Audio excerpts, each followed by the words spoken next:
Plug in 2 into 1 over x, that'd be 1/2. Plug in 1 over 1, it's just 1, right? Plug in 0, 1 over 0 is undefined, you can't do that, right? And 1 over -1, it's -1, and 1 over -2 is -1/2, right? So if you go ahead and just plot each one of those, as you saw on the Desmos, we get these reference points here at 1, 1, and -1, -1. And here we have a couple of halves. So at 2, it's going to be at a half, and -2, -1/2. Now, these are the two here that we're really going to use as reference points, though. And notice that there is an undefined part because you can't divide by 0, and that's what sets all these graphs apart from everything else, and that's why it's its own section altogether. Okay. So as you saw before, we have these asymptotes that we use to guide the graph.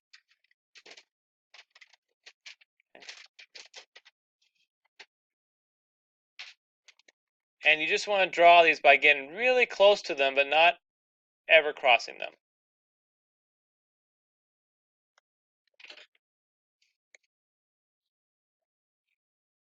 Just like so.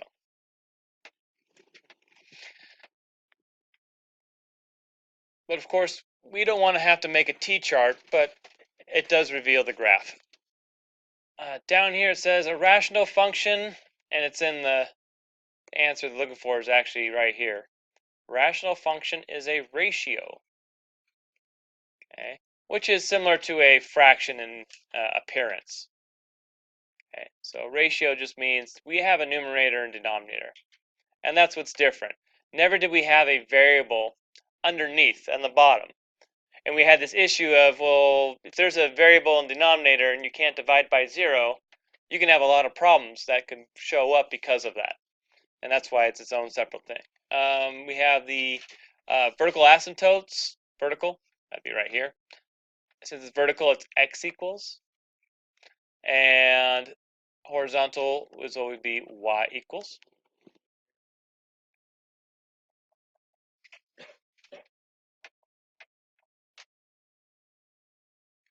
Okay.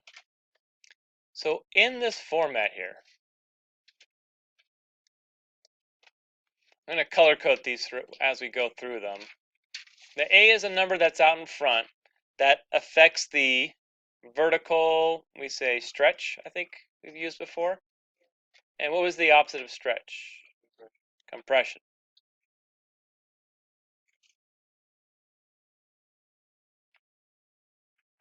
And I think I mentioned it earlier, but just in case, the stretch happened when A was bigger than 1, right? So if you go to 2, 2x squared, 3x squared, that's when it started stretching and getting really skinny. It got wider or was compressed when it was some decimal, like 1/3 or 1/2 or 5/6, some number between 0 and 1. If it's between 0 and 1, that's when it got wider and it got smushed. Okay? And really, just to make this accurate, I should say absolute value for each of these. So if it's negative, it's the same thing. So between 0 and 1 or 0 and -1, that's compression. If it's bigger than 1 or less than -1, that's a stretch. Okay? And we did see that if the A in the front here was negative, that's when it did flip the graph. They say a fancy word for this term, reflection in the x-axis, means flip over the x-axis. Okay. And then we saw for the down here, this h value, that's when it translated left and right. Now, just like before, you might remember this, that the signs are opposite, meaning the translation to the left is when it's positive, and the translation to the right is when it's negative. So it's opposite of what we normally think. And then the Lastly, the k, the value on the outside, the y-intercept, moved up and down. And just like before, it's more,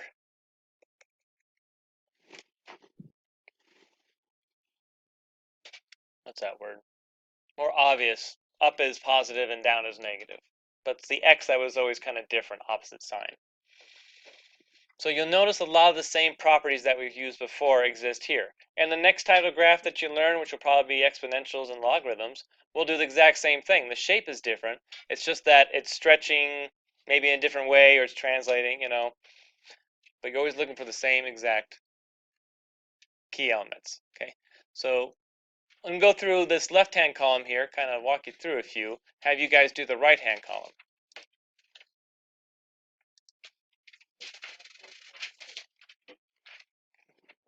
All right, so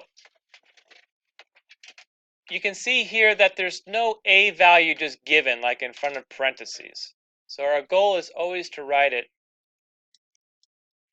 in this format. So if you're not given an a value, like if you look at b real fast, here's what I'm talking about. Like there's a -3 here. If you're not given the value, just use 1. And the other values are quite clear on this one. So we have a +2 and we have a -3. And those correspond to the same colors and everything that we have here. So if you want to use this, you could just move the dials here. Like, well, the A is +1, right? And looks like we want a +2 here. Now to get a plus, since this is minus, I actually have to make this -2, because that would make this minus a -2, which is positive. And then a -3, see, moves the graph down. So you can use this as needed, kind of like training wheels, but after a while you won't need it anymore to help you graph. Okay, but you can see it moved the graph 2 to the left and 3 down. And since my reference points, or since my a equals 1, my reference points are just up 1 to the right 1 and down 1 to the left 1. So just 1 away. So let's label this a little more carefully. So the -3 is the horizontal asymptotes, and we usually use dashed lines here. And since this is +2, it actually moves to the left. So the +2, move it here.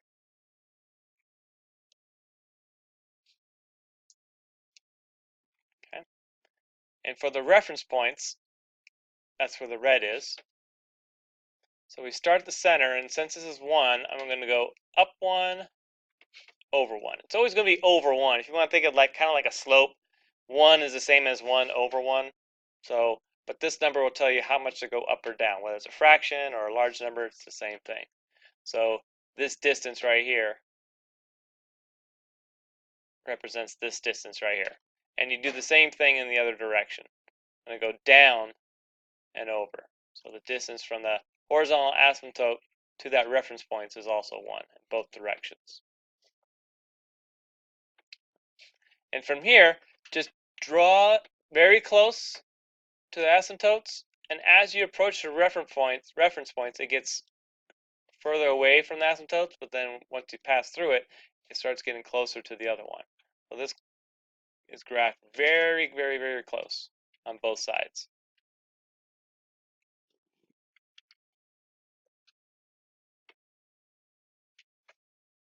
Something like that.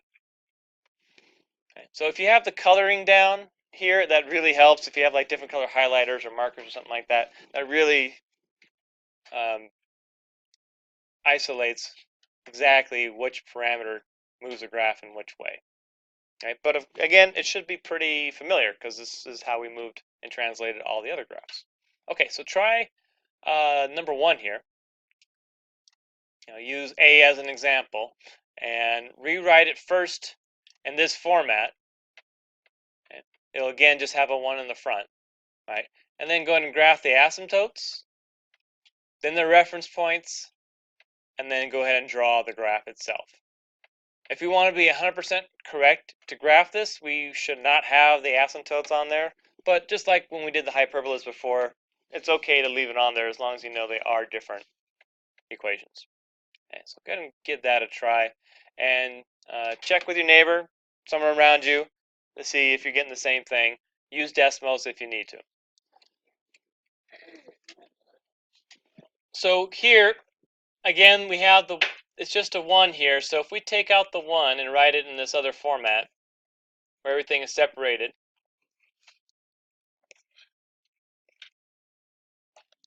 it looked like this.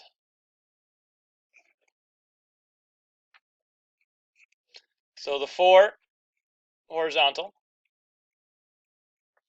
no problem, right? The -1 moves to the right one. And the A equals 1, the reference points, so it's going to be up 1, over 1, down. And then we just have to draw really close to those asymptotes, go through the reference point, and then really close to the asymptote again. And do the same thing on the other side. Really close. This, you kind of lose the graph, but it would keep going like this. Okay. So let's look at what if this number is something other than 1. And not only other than 1, also, what if it's negative? So go back to the decimals, recall what happens. We have a negative. And you can see a -3. See how number 1, it reflected over the x-axis, and number 2, instead of going up 1 over 1, it's going up 3 over 1 and down 3 over 1. So there's 2 parts. The sign and the number do 2 different things. Negative doing the reflection, and the number giving us the right distance. Okay. So here, let's pull that out. So you have -3, right? And we always want to be left with 1 on the top here. So if I take the -3 out, that means this is a 1, because if I multiply back together, -3 times 1 would be -3. We have x, and then -2, right? And then we have on the outside, there's no number here, so use 0. Right? When you have a missing number, it's addition, subtraction, you use 0. And we have a missing number, it's a multiplication, you use 1. So we have 0, horizontal, and the 2, +2. Go. And just be careful, because the A, right, 2 parts, right? That's the flip because of the negative. Okay? And that's going to go up 3 and down 3.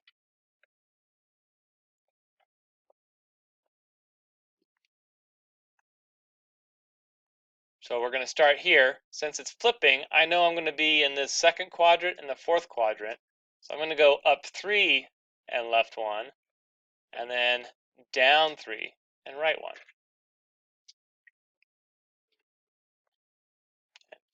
And if you weren't quite sure as you're doing these, again, just go back here and you can see it's the same thing. From the intersection of the asymptotes, it's up 3 over 1 and then down 3 over 1 to get those reference points.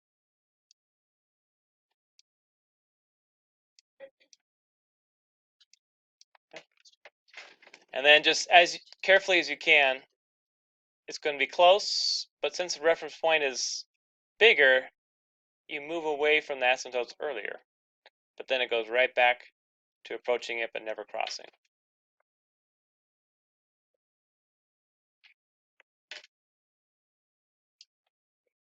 Okay. There we go. So given this example, does number 2, the one to the right of it, does that flip? No. So you're always looking for the negative to see if it flips or not. And it could be on the top or the bottom. So this one, the A is based upon the top numerator, but when we get to C, you'll see what happens. Well, what if we have a number on the bottom, the denominator? It'll operate pretty much the same way. But go ahead and try 2. Check with someone around you. Make sure you guys agree. If you can't agree, use the decimals as a tiebreaker to see who's right. So, yes, we moved, translated 2 down and 3 to the left. Our A was 2, so I went up 2 over 1. Right there, and then down 2, left 1. And I was checking for a negative just in case I have to flip, but this is positive, so we are in the right quadrants, the 1 and the 3. All right, so lastly, do one more, but just let's see what happens if we have this A value instead of being on the top, if it's on the bottom. So that's what happens on C here. Now you'll notice each of these that we've graphed so far, the X value here was always 1x. So see how this is 1, 1, all these were all 1. So that's a prerequisite for this to work. This needs to be just x. So if any time it's a different number, like here, we can actually rewrite it by factoring the 2 out. So if you factor 2 out, what are you left with on the inside? We got that 1x and then minus 2. Okay. So it's going to be a 2-step process. So now I have 1 over 2 times the quantity, because parentheses, quantity, x minus 2 plus 1. But the only part that's really the vertical asymptote is just this part, the x minus 2. This other part, this 2, is actually part of the A value. So we have a 1 and on the numerator, but a 2 on the denominator that both join together to become just a 1/2 in front of the parentheses. And I'm just like all the others, I'm left with 1 over x plus or minus something. And then the outside number is still the green, which is the horizontal asymptote. So you can see that these two numbers together, if you have a number on the top and the bottom, numerator and denominator, they just come together as one fraction.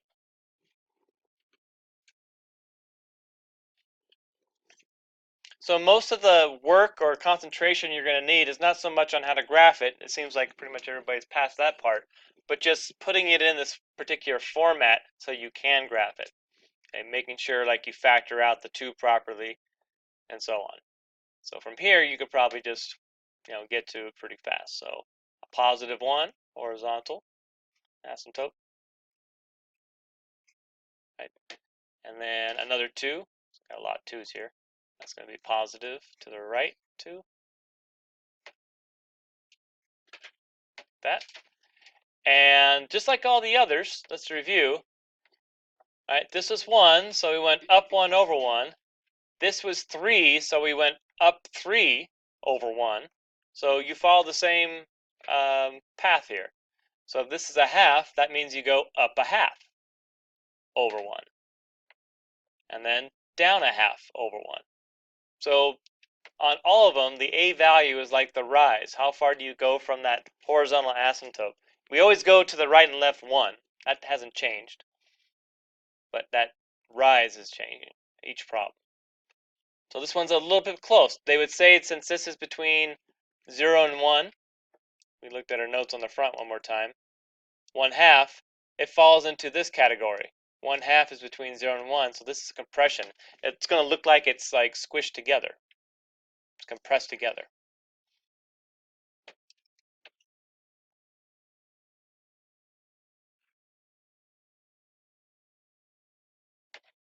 So this graph is much closer to those asymptotes than the other ones have been.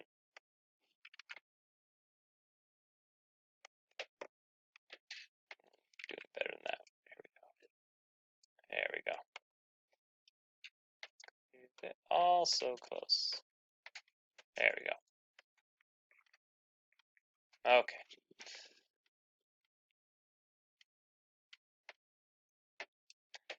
And the thing that lingers the most, meaning kind of gets lost most often, is whether it's negative or not. So keep that in mind. If it's negative, this thing would flip and be in the other two quadrants. So be very mindful of that, checking that one more time. All right, go ahead and try number 3. Check with one another. I'm going to pass out some practice that you can do, and got a few minutes to work on that. So just carefully rewrite it in that format, and you'll find, and if there's any missing values for H, just use a 0 here if that's missing, and just like we did here, if the K is missing, we use a 0. If there's no value for A, you're just going to use 1, like we did on letter A and number 1 up here in the notes. Okay.